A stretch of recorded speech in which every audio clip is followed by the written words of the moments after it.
Hello दोस्तों, स्वागत है एमसीए संदीप चैनल पर।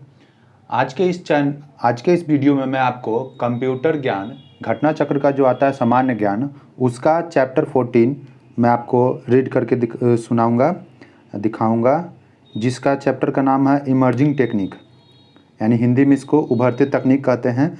जिसके अंतर्गत आपको परिचय, कृत्रिम बुद्धिमत्ता यानी कि आर्टिफिशियल इंटेलिजेंस के बारे में जानने को मिलेगा।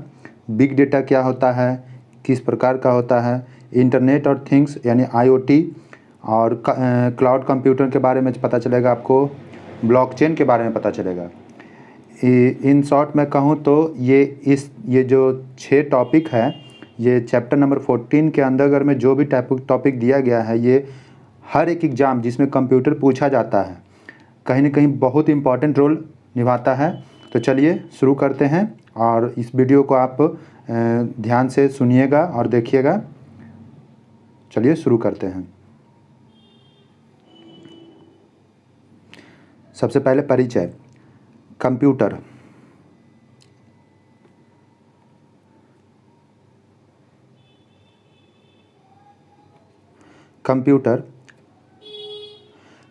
पिछले कई दशकों से अस्तित्व में है। हर गुजरते दिन के साथ नई तकनीक और पहल आती रहती है। मौजूदा तकनीक को समझने के लिए हमें उभरते रुझानों इमर्जिंग ट्रेंड पर नज़र रखनी चाहिए। लगभग हर दिन नई तकनीक पेश की जाती है। इसमें से कुछ सफल नहीं होते और समय के साथ लुप्त हो जाते हैं, जबकि कुछ तकनीक समय के साथ समृद्ध होते हैं और बनी रहती है, जिससे उपयोगकर्ता का ध्यान आकर्षित होता है। इसमें से कुछ डिजिटल अर्थव्यवस्था व डिजिटल समाज भविष्य में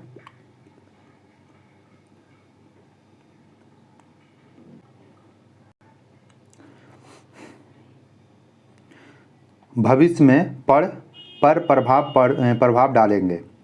आर्टिफिशियल इंटेलिजेंस के बारे में चलिए शुरू करते हैं। क्या आपने कभी सोचा है कि आपके मोबाइल फ़ोन, स्मार्टफोन में, जिसमें आप अभी वीडियो देख रहे हैं, मौजूदा मानचित्र, ट्रैफिक की भीड़ जैसी वास्तविक समय डेटा, रियल टाइम डेटा का विश्लेषण यानी एनालिसिस करके आपके गंतव्य तक यानी कि आपके मोबाइल तक सबसे तेज़ मार्ग लाने में कैसे मार्गदर्शन सहायता करता है? यह आर्टिफिशियल इंटेलिजेंस की सहायता से होता है।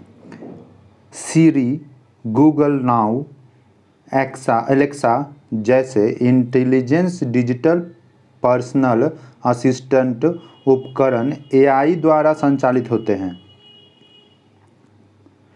एआई इंसानों के प्राकृतिक बुद्धिमत्ता को मशीन में बदलने में प्रयास करता है, जिससे बुद्धिमानी से व्यवहार कर सके।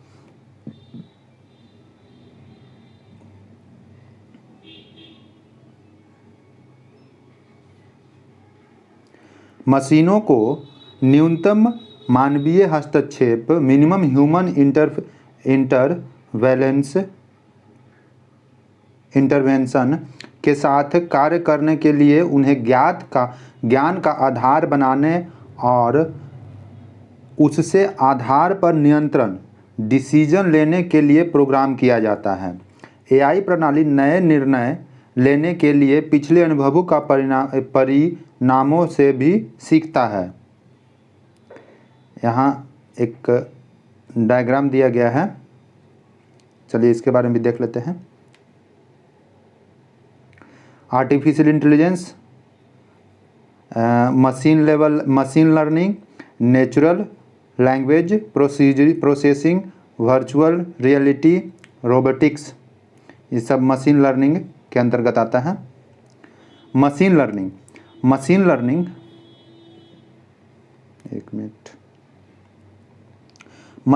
आर्टिफिशियल इंटेलिजेंस का एक उपकरण है जिसे कंप्यूटर में किसी इंसान द्वारा स्पष्ट रूप से प्रोग्राम किए बिना सांख्यिकीय तकनीकों का उपयोग करके डेटा से सीखने की क्षमता होती है। इसमें एल्गोरिदम शामिल है जो डेटा को उपयोग स्वयं सीखने और भविष्यवाणियां करने के लिए करते हैं। इन एल्गोरिदम को मॉडल कहा जाता है, जिसे पहले क्रमशः प्रशिक्षण डेटा, ट्रेनिंग डेटा का उपयोग करके प्रशिक्षित और परीक्षण, ट्रेंड एंड टेस्ट किया जाता है। क्रमिक प्रशिक्षणों के बाद एक बार जब ये मॉडल स्वीकार्य करता स्तर को सटीकता, एक्सेप्टेबल लेवल ऑफ एक्यूरेसी के परिणाम देने में सक्षम हो जाता है, तो उनका उपयोग नए और अज्ञात डेटा के बारे में भविष्यवाणियां करने के लिए किया जाता है। यहाँ देखो, artificial intelligence, machine learning, deep learning, machine learning, ML. Machine learning processing, NPL, इसका फुल फॉर्म भी ध्यान रखिएगा। एनपीएल का फुल फॉर्म एग्जाम में पूछ सकता है। तो क्या होता है? Machine learning processing. Search engine की पूर्वानुमानित टाइपिंग सुविधा, जैसे हम लोग गूगल क्रोम में या गूगल में जाकर google.com पर जाकर के कुछ भी सर्च करते हैं, जैसे मान लीजिए बुक सर्च करते हैं, तो बुक के नीचे बहुत सारा आ जाता है, स्टोरी बुक, बहुत सारा जो आप पहले से सर्च कर चुके हैं, आपके हिस्ट्री से रिलेटेड या कुकीज़ से रिलेटेड कर करके आर्टिफिशियल इंटेलिजेंस आपके पास बहुत सारा ऑप्शन देता है। उसी के बारे में बोल रहा है कि सर्च इंजन को पूर्वानुमानित टाइपिंग सुविधा, जो कि वर्ड टाइपिंग करते समय वाक्य के अलग शब्द सुझाकर हमारी मदद करती है, और वर्तमान जांच सुविधाएं नेचुरल लैंग्वेज प्रोसेसिंग के उदाहरण हैं। यह मानव व कंप्यूटर के बीच मानव द्वारा बोली जाने वाली भाषाओं जैसे हिंदी, अंग्रेजी का उपयोग कर संबंध स्थापित करती है। अपनी आवाज़ का उपयोग करके वेब पर खोज करना या उपकरणों को नियंत्रित या संचालित करना एनएलपी द्वारा संभव हो पाता है। एक एनएलपी टेक्स्ट टू स्पीच व स्पीच टू टेक्स्ट रूपांतरण कन्वर्जन कर सकती है।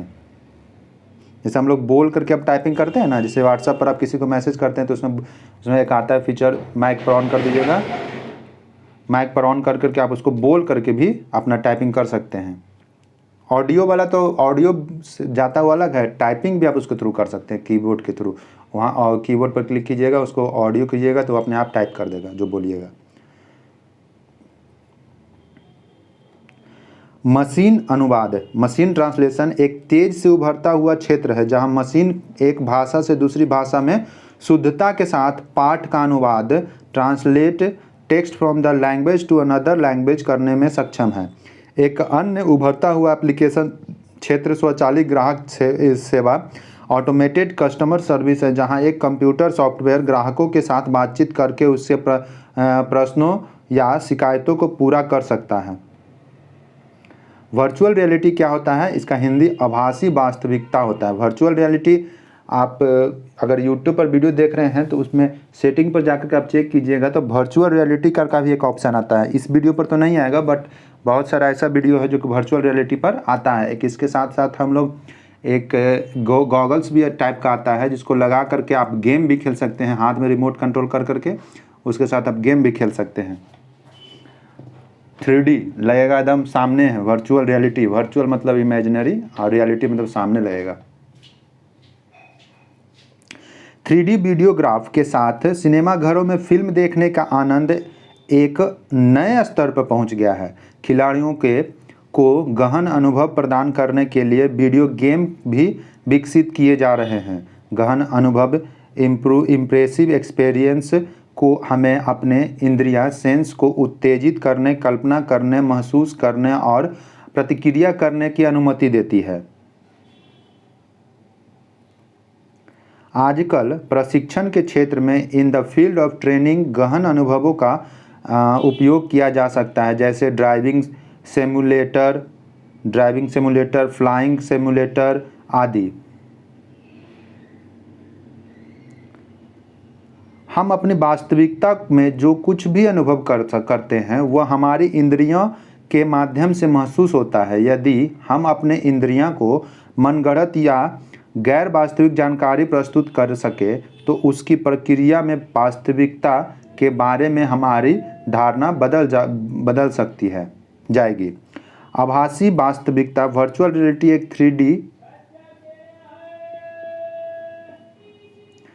3D कंप्यूटर कंप्यूटर जनित है जो वास्तविक दुनिया का अनुकरण करती है। वर्तमान में इसे VR हेडसेट के मदद से हासिल किया जाता है, जिसको मैं बोल रहा था ना कि चश्मा की तरह यूज होता है, वही VR हेडसेट होता है। देखिए आप यहाँ वीडियो में देख सकते हैं VR हेडसेट, वीडियो में मतलब पिक्चर में देख सकते हैं, सॉरी। वर्चुअल रियलिटी के अनुभव को और अधिक यथार्थवादी यानी कि रियलिस्टिक बनाने के लिए यह साउंड और स्मेल, मोशन, तापमान, टेम्परेचर आदि जैसे अन्य संवेदी जानकारी को बढ़ावा देता है। ये मैं एक दो तीन बार मैं जा चुका हूँ 5D शो देखने। तो 3D है ना, वहाँ 5D चेयर भी हिलता था, अगर वाटरफॉल हो रहा है तो वहाँ पर ठंडा ठंडा पानी का भी अनुभव हो रहा था, उसी टाइप का ये है। यह एक नया क्षेत्र है और इसका अनुप्रयोग गेमिंग, सैन्य प्रशिक्षण, चिकित्सा प्रक्रियाओं, मनोरंजन, सामाजिक विज्ञान में हो रहा है, जहां बेहतर समझ व सीखने के लिए सिमुलेशन की आवश्यकता होती है।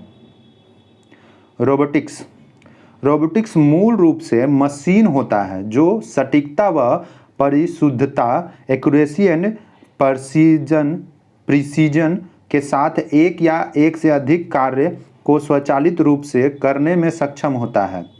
रोबोटिक्स प्रौद्योगिकी एक अंतर विषय शाखा है जिसमें मैकेनिकल इंजीनियरिंग, इलेक्ट्रॉनिक और कंप्यूटर विज्ञान सहित अन्य अनुप्रयोगों की आवश्यकता होती है। रोबोटिक्स मुख्य रूप से रोबोट की डिजाइन, निर्माण, संचालन और अनुप्रयोग से संबंधित है। एक रोबोट प्रोग्राम करने योग्य होता है, जिसका अर्थ है कि यह कंप्यूटर प्रोग्राम के माध्यम से दिए गए निर्देशों को पालन कर सकता है। रोबोटों की कल्पना शुरू में दोहराए जाने वाले औद्योगिक कार्य के करने के लिए की गई थी, जो मनुष्य के लिए उबाऊ व तनावपूर्ण या श्रम गहन लेबर इंटेंसिव थे। सेंसर रोबोट के प्रमुख घटकों में से एक है। रोबोट के प्रमुख प्रकार: पहिए वाले रोबोट, पैर वाले robot, manipulator robot, humanoid robot. इंसान जैसे दिखने वाले रोबोट को ह्यूमनॉइड रोबोट कहा जाता है। रोबोट का उपयोग उद्योग, चिकित्सा विज्ञान, बायोनिक्स, वैज्ञानिक अनुसंधान, सेना आदि में किया जा रहा है। उदाहरण: सोफिया एक ह्यूमनॉइड रोबोट है। जो ये सोफिया, आप इसको ध्यान में रखिएगा, सोफिया एक ह्यूमनॉइड रोबोट है जो कि UAE यानी कि सऊदी अरब में बनाया गया है, जिसको नागरिकता भी वहाँ का मिला हुआ है। मतलब एक एज ए सिटीजन वहाँ का इस AI को नागरिकता मिला हुआ है, इसलिए इम्पोर्टेंट हो जाता है। दृश्य डेटा बुद्धिमत्ता AI दृश्य डेटा, विजुअल डेटा प्रोसेसिंग, चेहरे की पहचान का उपयोग करती है और मानवीय हाव भाव, चेहरे के हाव भाव की नकल भी करती है। यही है इसका फोटो, सोफिया या ह्यूमनॉइड। ड्रोन में मानव रहित है। ड्रोन एक मानव रहित विमान है जिसे दूर से नियंत्रित किया जा सकता है। यह स्वायत्त रूप से उड़ान भर सकता है।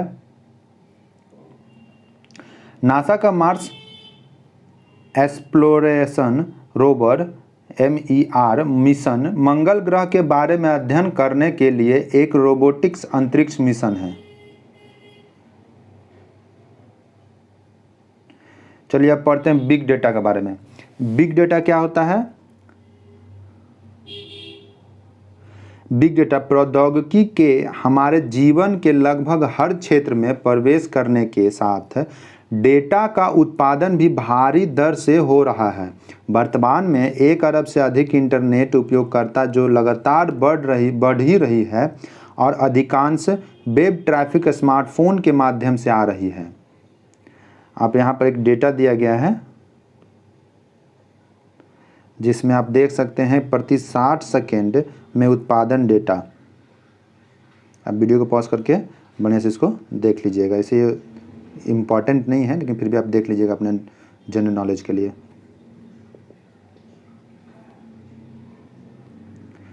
वर्तमान में प्रतिदिन लगभग 2.5 क्विंटल बाइट डेटा बनाया जाता है और IoT इंटरनेट ऑफ थिंग्स के निरंतर विकास के कारण वह बहुत ही उच्च गति से बढ़ रहा है। जैसे मैं अभी वीडियो रिकॉर्डिंग कर रहा हूँ तो ये भी एक तरह से डेटा बन रहा है। ओके, मोटा मोटी ये 2 GB के लगभग जाएगा, 1.5 GB 2 GB के लगभग जाएगा। तो ये 2 GB इंटरनेट और थिंग्स पर मतलब कि ये बाइट के बना करके इंटरनेट थिंग्स पर अपलोड हो जाएगा, यानी कि यूट्यूब पर अपलोड कर दूंगा मैं इसको। इसके परिणाम स्वरूप विशाल मात्रा में और जटिलता वाले डेटा सेट उत्पन्न हो रहा है जिन्हें बिग डेटा कहा जाता है। ऐसे डाटा का पारंपरिक डेटा प्रसंस्करण उपकरण प्रोसेसिंग टूल्स का उपयोग करके संसाधित प्रोसेस्ड और विश्लेषण एनालिसिस किया जा सकता है, क्योंकि डेटा न केवल विशाल है बल्कि हमारे पोस्ट त्वरित संदेश और चैट त्वरित तस्वीरों जो विभिन्न साइटों पर साझा है, हमारे ट्विटर, ब्लॉग, लेख, जनमत सर्वेक्षण, ओपिनियन पोल जैसे असंरचित भी हैं।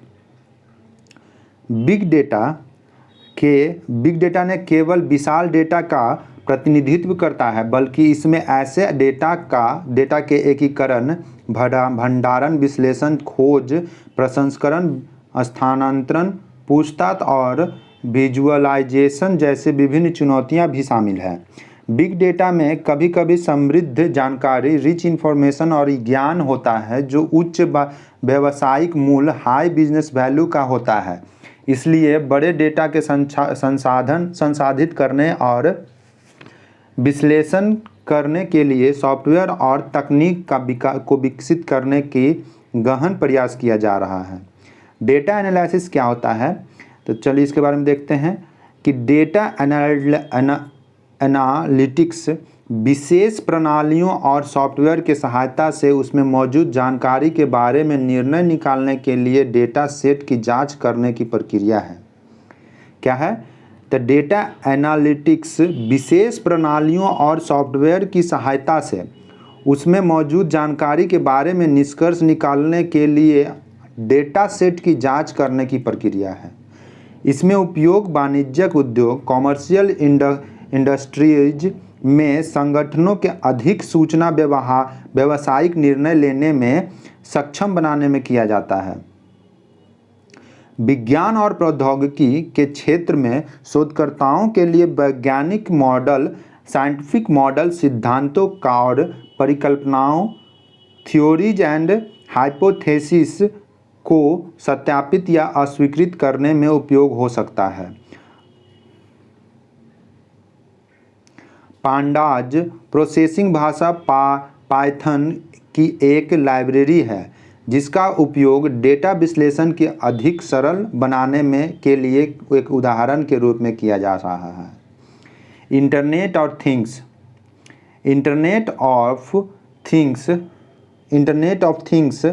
IoT इंटरनेट ऑफ थिंग्स उदाहरणों का एक नेटवर्क है जिसमें एक ही नेटवर्क पर अन्य उपकरणों के साथ संचार, कनेक्टिव व डेटा का आदान प्रदान करने के लिए एक एम्बेडेड हार्डवेयर व सॉफ्टवेयर होता है।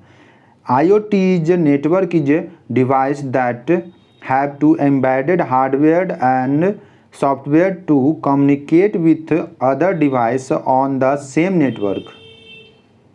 यहाँ IoT का एक एग्जाम्पल दिया हुआ पिक्चर की सहायता से आप इसको समझ सकते हैं। जैसे ये IoT है, ये स्मार्ट व्हीकल है जो कि इसमें IoT के थ्रू, सैटेलाइट के थ्रू सब एक स्मार्ट होम है, स्मार्ट सिटी है, स्मार्ट इंडस्ट्रीज है, सब स्मार्ट फार्मिंग है, सब के सब ग्रिड लगा हुआ है, सब के सब जुटा हुआ है एक दूसरे के थ्रू।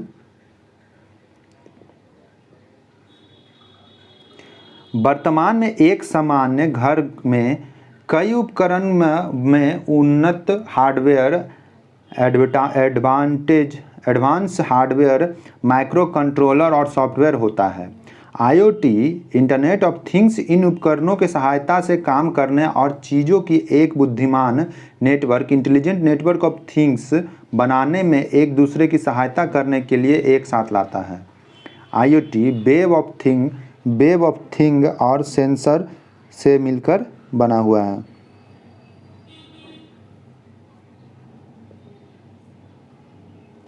वेब ऑफ थिंग क्या होता है, चलिए इसके बारे में देखते हैं। इंटरनेट ऑफ थिंग्स हमें कंप्यूटर या स्मार्टफोन की मदद से इंटरनेट के माध्यम से विभिन्न उपकरणों के साथ बातचीत करने की अनुमति देता है, जिससे एक व्यक्तिगत नेटवर्क बनता है, लेकिन विभिन्न उपकरणों के n नंबर्स के साथ बातचीत करने के लिए हमें n अलग अलग ऐप्स इंस्टॉल करने की आवश्यकता होती है। वेब ऑफ थिंग्स वेब पर मानवीय पहचान के अलावा भौतिक दुनिया में किसी भी चीज़ को जोड़ने के लिए वेब सेवाओं का उपयोग की अनुमति देता है। भविष्य में यह स्मार्ट घर, स्मार्ट कार्यालय, स्मार्ट शहर आदि बनाने में कार्य मार्ग प्रशस्त करेगा। सेंसर, जब हम अपने मोबाइल को लंबवत या क्षैतिज हॉरिजॉन्टल, वर्टिकल या हॉरिजॉन्टल रूप से पकड़ते हैं तो क्या होता है। जब हमारे मोबाइल पकड़ने के तरीके के आधार पर डिस्प्ले लंबवत व क्षैतिज यानी कि हॉरिजॉन्टल व वर्टिकल व हॉरिजॉन्टल में बदल जाता है। यह दो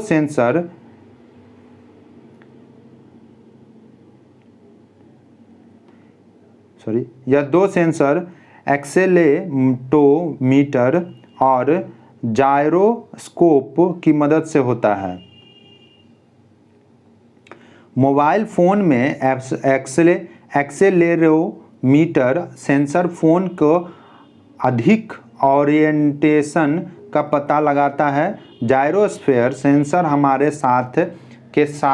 हाथ के साथ घूमने या मुड़ने को ट्रैक करता है, और एक्सेलेरोमीटर द्वारा प्रदान की गई जानकारी में जोड़ता है। वास्तविक दुनिया में अनुप्रयोग में तत्व की निगरानी और अवलोकन के लिए सेंसर आमतौर पर उपयोग किया जाता है।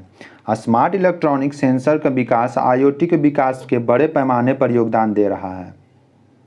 स्मार्ट सेंसर एक उपकरण है जो भौतिक वातावरण से इनपुट प्राप्त करता है और विशिष्ट इनपुट को पता लगाने पर पूर्व निर्धारित कार्यों को करने के लिए अंतर्निहित कंप्यूटर संसाधनों का उपयोग करता है और फिर उसे आगे बढ़ाने से पहले डेटा को संसाधित करता है। क्लाउड कंप्यूटिंग, चलिए पढ़ते हैं अब क्लाउड कंप्यूटिंग के बारे में। तो क्लाउड कंप्यूटिंग सूचना प्रौद्योगिकी में उभरते हुए एक नई तकनीक है जहां कंप्यूटर आधारित सेवाएं इंटरनेट या क्लाउड पर वितरित की जाती है। यह दूरस्थ स्थानों पर स्थित संसाधनों को किसी के लिए भी कहीं भी उपलब्ध कराने की अनुमति देता है। इसकी सेवाओं में सॉफ्टवेयर, हार्डवेयर, डेटाबेस, स्टोरेज आदि शामिल है।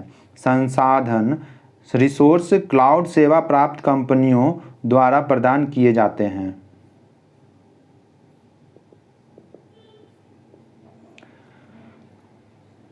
कई यूजर पहले से ही अपनी तस्वीरों को फाइल में इंटरनेट पर बैकअप के रूप में संग्रहित करते समय इंटरनेट पर किसी वेबसाइट को होस्ट करने समय क्लाउड सेवाओं का उपयोग कर रहे हैं। क्लाउड कंप्यूटिंग क्या है, इसको इस फिगर से बढ़िया से हम लोग जान सकते हैं। पब्लिक क्लाउड, ये क्लाउड कंप्यूटिंग होता है। Application, D database, hybrid cloud, फिर ये पब्लिक क्लाउड हो गया, प्राइवेट क्लाउड हो गया, सर्वर हो गया, स्टोरेज हो गया, मोबाइल हो गया, ये सभी क्लाउड कंप्यूटिंग में होते हैं। क्लाउड कंप्यूटिंग के माध्यम से एक उपयोगकर्ता इंटरनेट के माध्यम से जुड़कर अपने व्यक्तिगत कंप्यूटर पर आवश्यक भंडारण या प्रसंस्करण या प्रोसेसिंग पावर के बिना एक बड़े एप्लीकेशन को चला सकते हैं और बड़ी मात्रा में डेटा को संसाधित कर सकते हैं। क्लाउड क्लाउड कंप्यूटिंग को समझने का एक बेहतर तरीका यह है कि एक सेवा के रूप में समझें। क्लाउड के माध्यम से विपरीत विभिन्न कंप्यूटिंग सेवाओं को वर्गीकृत करने के लिए 3 मानक मॉडल हैं। एक infrastructure as a service, platform as a service, software as a service, SaaS. चलिए शुरू करते हैं। लास क्या होता है? तो लास infrastructure as a service, IaaS प्रदाता विभिन्न प्रकार के कंप्यूटिंग बुनियादी ढांचे को पेशकश करते हैं और जैसे वर्चुअल मशीन, स्टोरेज व बैकअप सुविधा, नेटवर्क घटक, ऑपरेटिंग सिस्टम या कई अन्य ऑपरेटिंग सिस्टम। क्लाउड से LaaS का उपयोग करके उपयोगकर्ता उस क्लाउड इंफ्रास्ट्रक्चर पर किसी भी सॉफ्टवेयर एप्लीकेशन को कॉन्फ़िगर और निष्पादन एग्जीक्यूट करने के लिए दूरस्थ स्थान पर स्थिर हार्डवेयर इंफ्रास्ट्रक्चर का उपयोग करते हैं।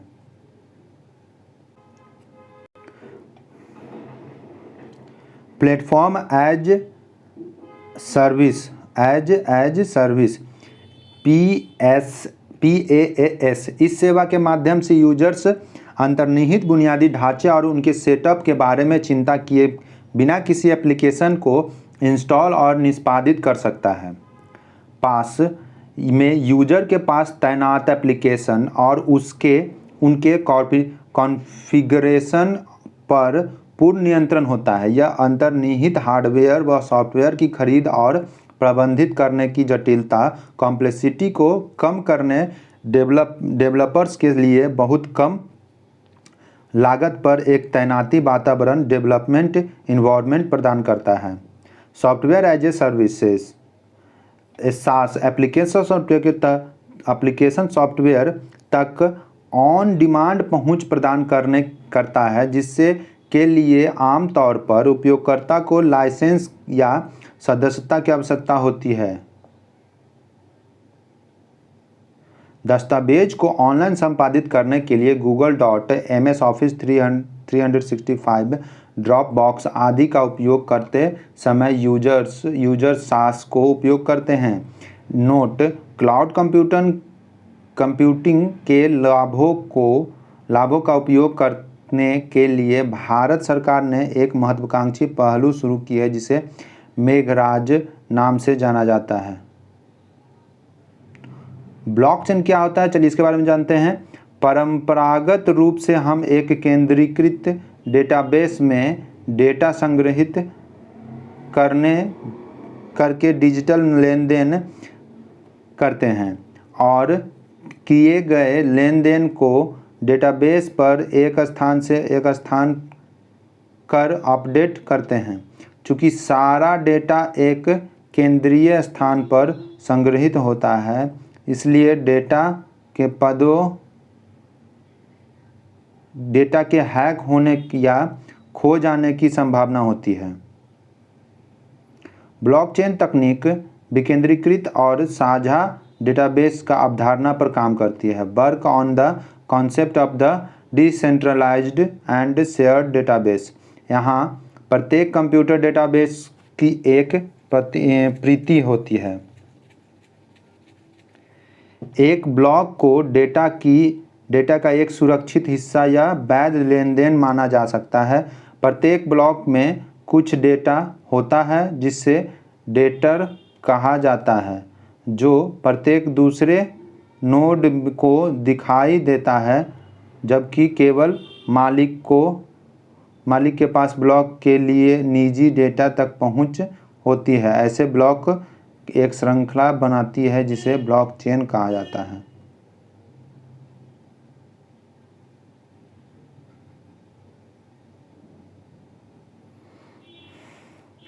ब्लॉकचेन को एक प्रणाली यानी सिस्टम के रूप में परिभाषित कर सकते हैं जो कनेक्टेड कंप्यूटर को एक साथ समूह के आगतन, अपडेट और सुरक्षित कर रखता है, बनाए रखने की अनुभव करता है। ब्लॉकचेन में भाग लेने वाले प्रत्येक कंप्यूटर या नोड को डेटाबेस की एक पूरी श्रृंखला प्राप्त है या प्राप्त होती है। ब्लॉकचेन टेक्नोलॉजी आप देख सकते हैं किस तरह से काम कर रहा है, किस प्रकार से चेन यानी कि जाल टाइप का बना हुआ है। ब्लॉकचेन तकनीक का सबसे लोकप्रिय अनुप्रयोग डिजिटल मुद्रा में है। हालांकि खुलेपन और सुरक्षा के साथ विकेंद्रीकृत प्रकृति के कारण ब्लॉकचेन का व्यवसाय के साथ साथ शासन प्रणाली में पारदर्शिता, जवाबदेही और दक्षता सुनिश्चित करने की तकनीक में एक के रूप में देखा जाता है। तो ये था आपका पूरा का पूरा चैप्टर नंबर 14 इमर्जिंग टेक्नोलॉजी का वीडियो देखने के लिए बहुत बहुत धन्यवाद। चलिए मिलते हैं अगले वीडियो में।